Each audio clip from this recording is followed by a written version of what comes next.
नमस्कार दोस्तों, स्वागत है आपका बिहार एक्सप्रेस न्यूज में। तो चलिए आपको लेकर चलते हैं आज की मुख्य और ताज़ा खबरें की ओर। इससे पहले आप वीडियो को किस शहर से देख रहे हैं कमेंट में जरूर बताएं और वीडियो अच्छी लगी तो वीडियो को लाइक करके चैनल को सब्सक्राइब जरूर करें।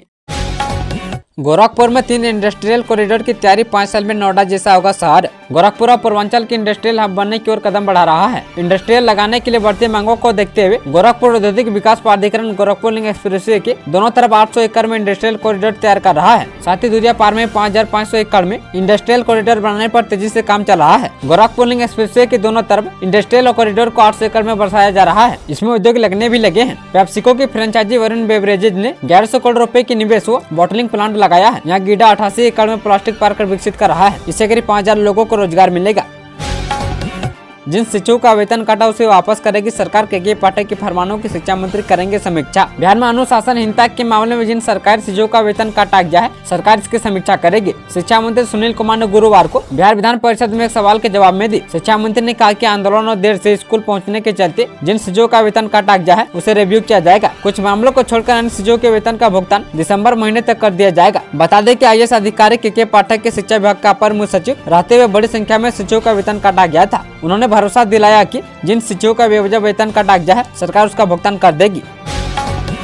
100 में से 13 स्मार्ट सिटी की परियोजनाएं पूरी 23 राज्यों में नए शहर विकसित करने के लिए प्रस्ताव। देश के 100 में से 13 स्मार्ट सिटी ने अपने सभी परियोजनाएं पूरी कर ली है, जबकि 48 स्मार्ट शहरों ने 90% कार्य पूरा कर लिया है। वहीं 23 अन्य शहरों का 75% काम पूरा हो गया है। यह जानकारी केंद्रीय आवासन एवं शहरी कार्य राज्य मंत्री तोखुन साहू ने गुरुवार को लोकसभा में दी। उन्होंने बताया कि इनकी 7303 करोड़ रुपए की 714 परियोजनाओं का कार्य क्रियान्वयन के दौर में है। केंद्र सरकार ने स्मार्ट सिटी मिशन के अंतर्गत 100 शहरों को विकसित करने के लिए 48,000 करोड़ रुपए की रकम खर्च करने का लक्ष्य रखा है। वहीं 15 नवंबर तक सरकार 47,225 करोड़ रुपए जारी कर चुकी है और इसमें से 44,626 करोड़ रुपए खर्च किए जा चुके हैं।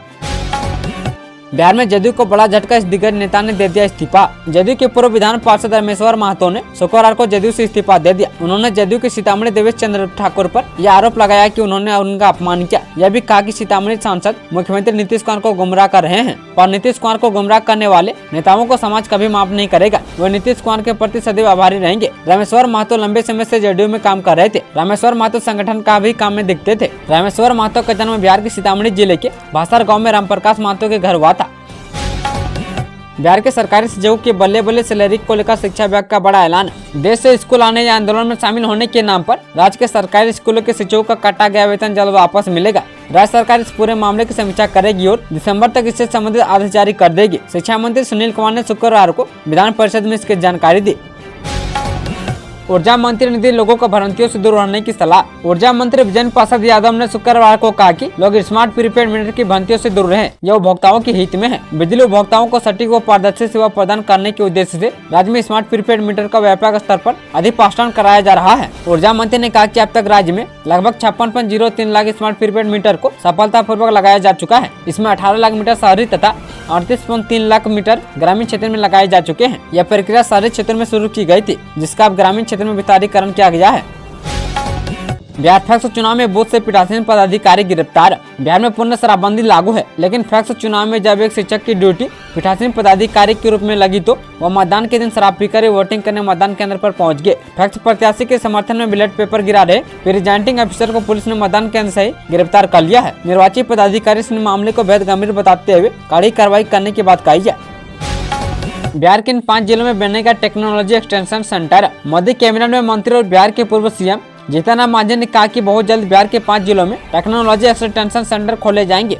सबसे पहले इसका निर्माण गया जिले में किया जाएगा। गया के अलावा राजगीर, रोहतास, दरभंगा और सारण में भी टेक्नोलॉजी एक्सटेंशन सेंटर बनाए जाएंगे। सूक्ष्म लघु एवं मध्यम उद्योग विभाग के मंत्री जीतन राम मांझी ने यह घोषणा की। उन्होंने बताया कि टेक्नोलॉजी एक्सटेंशन के लिए मंजूरी मिल गई है।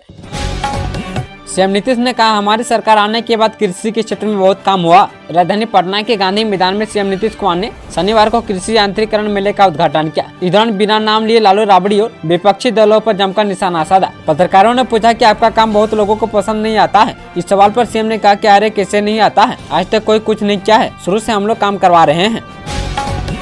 पटना, लखीसराय समेत बिहार के इन जिलों में बनेंगे सड़क, पुल और आरओबी। बिहार में 4 सड़क, एक उच्च स्तरीय पुल और एक आरओबी का निर्माण होगा। पथ निर्माण विभाग ने इसकी प्रशासनिक मंजूरी दे दी है। राज्य में करीब 46 किलोमीटर लंबाई में ये प्रोजेक्ट बनाए जाएंगे, जिसमें करीब 1000 करोड़ रुपए खर्च होंगे। इन सड़क पुल प्रोजेक्ट से 4 जिले सीधी तरह से लाभान्वित होंगे, जबकि अन्य कई जिलों को भी इसका लाभ मिलेगा। पटना के डुमरी हॉल्ट और पोठरी रेलवे स्टेशन के बीच आरओबी का भी निर्माण किया जाएगा। वहीं लखीसराय जिले के रामपुर चौक से श्रृंगी ऋषि धाम सड़क परियोजना भी शामिल है।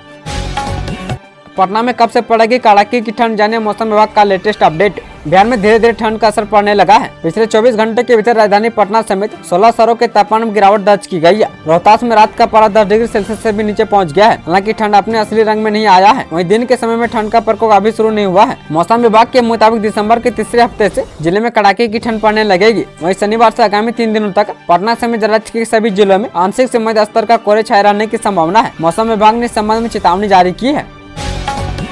बिहार वासियों को जल्द मिलेगी खुशखबरी, रुपेश पांडे ने कर ली तैयारी। बिहार में एक हफ्ते में 2 ऐसी बड़ी चीज देखने को मिलेगी, जिससे बिहार का नाम न सिर्फ नेशनल स्तर पर बल्कि इंटरनेशनल स्तर पर भी खूब हुआ है। दरअसल बीते दिन में बिहार में पुष्पा 2 का ट्रेलर रिलीज हो गया। बिहार के नालंदा के रामगढ़ में एशिया चैंपियन ट्रॉफी दोनों ही इवेंट ने बिहार के नाम को एक बार फिर से ऊपर करने का काम किया है। अब ऐसे में बिहार में रोजगार के अवसर बढ़ाने की भी चर्चा तेजी से होने लगी है। बिहार मुख्यमंत्री नीतीश कुमार के नेतृत्व में एनडीए की सरकार लगातार रोजगार पर फोकस कर रही है। ऐसे में अब महाराष्ट्र और हरियाणा में बैंकिंग के क्षेत्र में बड़ा नाम कमाए जाने वाले बिजनेस और सामाजिक कार्यकर्ता रुपेश पांडे इन दिनों महाराष्ट्र से अपने गृह राज्य बिहार में बड़ा निवेश करने वाले हैं। रुपेश पांडे के अनुसार वह जल्द ही बिहार में इंडस्ट्री लगाएंगे, जिससे सैकड़ों की संख्या में रोजगार के अवसर पैदा होंगे।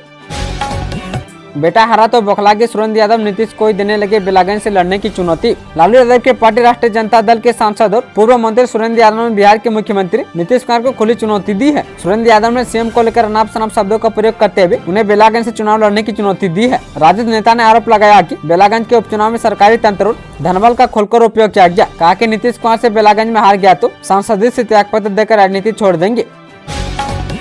खेसारी का गाना नहीं बजाने पर बारातियों को दौड़ा दौड़ा कर पीटा। बिहार के छपरा में एक शादी समारोह के दौरान भोजपुरी एक्टर खेसारी लाल यादव का गाना नहीं बजाने पर भारी बवाल हो गया। कुछ लोगों ने बारातियों को दौड़ा दौड़ा कर पीटा और जमकर तोड़फोड़ की। दूल्हे की कार समेत अन्य गाड़ियों के शीशे तोड़ दिए। इस घटना में करीब आधा दर्जन से ज्यादा बाराती जख्मी हो गए। उन्हें छपरा सदर अस्पताल में ले जाकर इलाज कराया गया। यह घटना शुक्रवार को भगवान बाजार थाना इलाके के आजाबगंज मोहल्ले में हुई। घटना को लेकर दूल्हे के पिता ने पुलिस थाने में एफआईआर दर्ज कराई। पुलिस ने 50 से ज्यादा लोगों के खिलाफ केस दर्ज किया है। इनमें कुछ को नामजद भी किया गया है।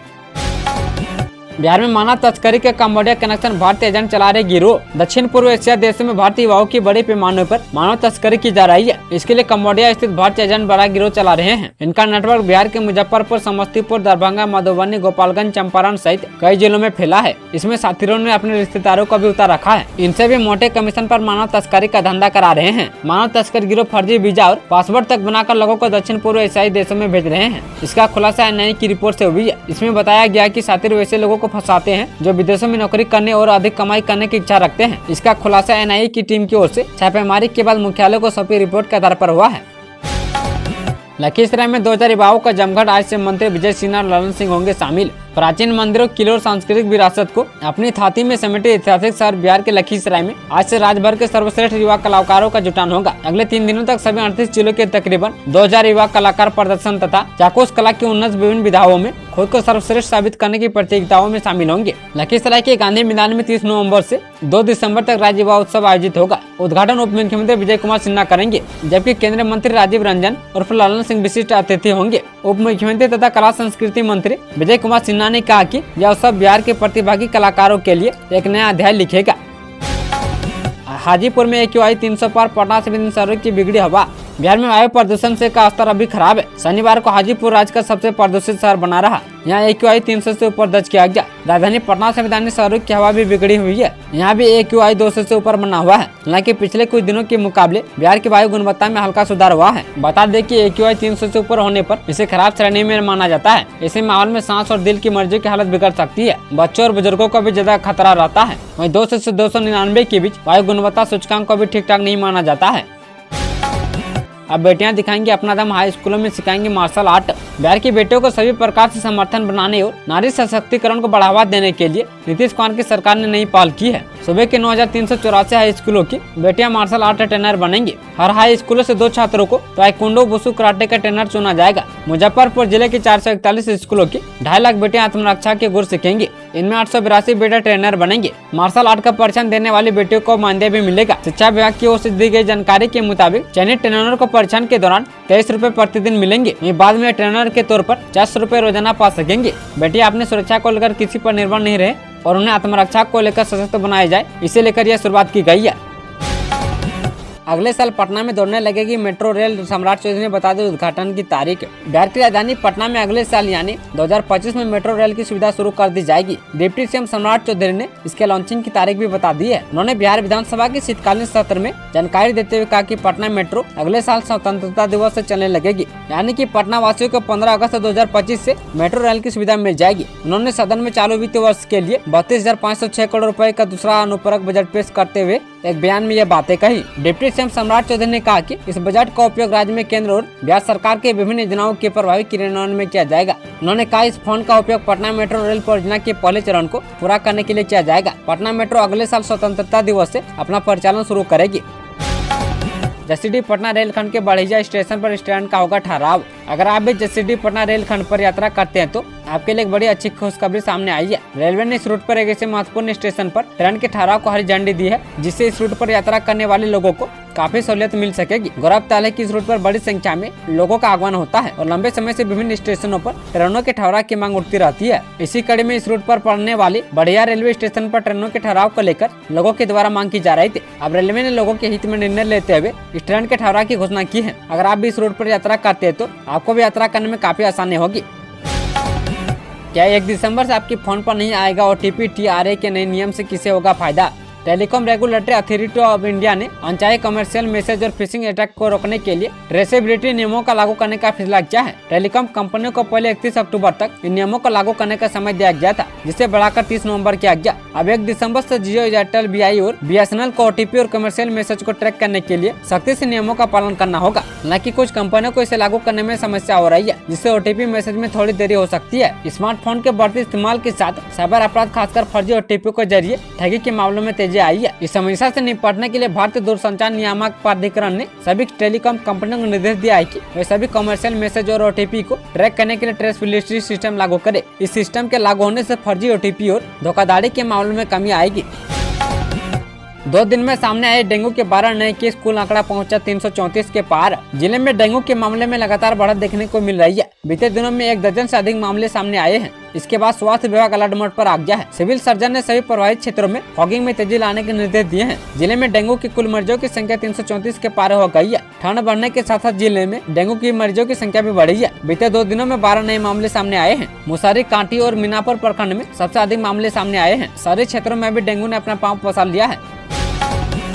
इंडियन टीम तय करेगी उसे पाकिस्तान जाना या नहीं, बीजेपी का तेजस्वी पर निशाना। बिहार के पूर्व डिप्टी सीएम तेजस्वी यादव ने भारतीय क्रिकेट टीम को पाकिस्तान जाकर मैच खेलने की वकालत की थी। इस पर अब भारतीय जनता पार्टी ने जोरदार पलटवार किया है। शुक्रवार को मीडिया से बातचीत के दौरान बीजेपी विधायक पवन जायसवाल ने कहा कि तेजस्वी तय नहीं करेंगे कि इंडियन टीम पाकिस्तान जाएगी या नहीं। यह इंडियन टीम को ही तय करना है कि वो वहाँ खेलना चाहती है या नहीं। एक रिपोर्ट के मुताबिक भारतीय क्रिकेट कंट्रोल बोर्ड ने ICC को सूचित किया है कि भारतीय टीम 2025 चैंपियन ट्रॉफी में हिस्सा लेने के लिए पाकिस्तान नहीं जाएगी। रिपोर्ट के अनुसार BCCI ने ICC को बताया कि उसे भारत सरकार ने टीम इंडिया को पाकिस्तान नहीं भेजने की सलाह दी है।